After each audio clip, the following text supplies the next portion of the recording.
Hello everyone, welcome back to another devlog.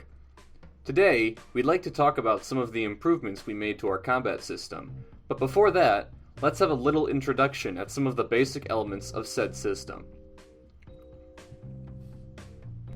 In Genokids, you have three main resources to manage, represented with three bars on the bottom right of the screen. The green bar for health, the blue bar for flow, and the orange bar for hype. We'll mainly be focusing on the flow bar for this video. Flow allows the characters to perform special attacks in exchange of one or more segments of the bar, which will recharge very slowly over the course of time, or every time you hit an enemy with a non-special attack.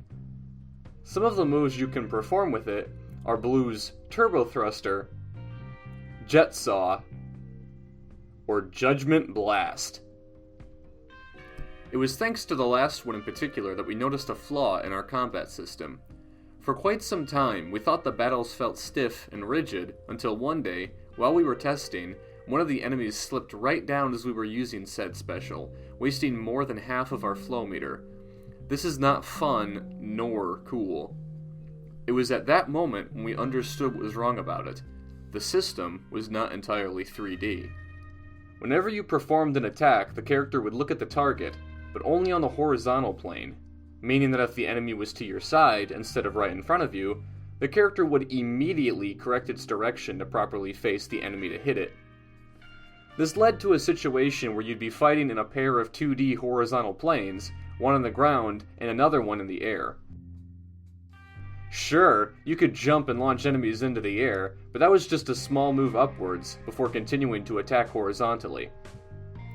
When you think dynamic, over-the-top action, you imagine the character zipping around the arena, not just horizontally but also diagonally. Our current method couldn't support these kinds of movements, so we had to make severe upgrades to it. For that, we created a system that allows the protagonists to tilt up and down to a certain degree. This way, you can hit enemies that are slightly above or below you, adding vertical movement, and therefore not staying on just a horizontal plane. We applied this to most of the aerial moves.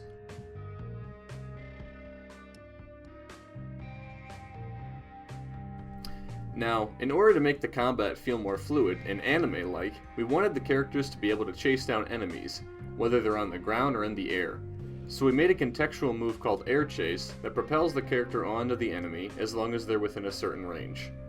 Combining these two mechanics, you get a much more satisfying aerial combat, as well as creating a bigger selection of offensive options, like using an aerial combo on a grounded enemy. We've also improved the slash effects of Blue's sword, as well as adding new flow specials for her, and Red as well.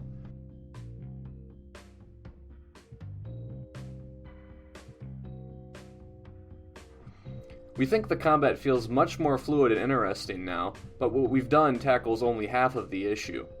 In order for this system to truly shine, we need enemies that can pose a challenge to the player, and force them to use all these new tools. But more on that next time. We wanted to also use this chance to let you guys know that we finally have a new date for our Kickstarter campaign. It'll be on October 6th. So if you enjoy what you see so far, consider following our pre-launch page and subscribing to this channel for more info and updates. What do you guys think? Do these new upgrades make the game look more dynamic? Do you like this style of devlogs for sharing progress? Feel free to write your thoughts down in the comments. We really appreciate any and all feedback. And that's it for today. Thank you so much for watching, and we'll see you next time!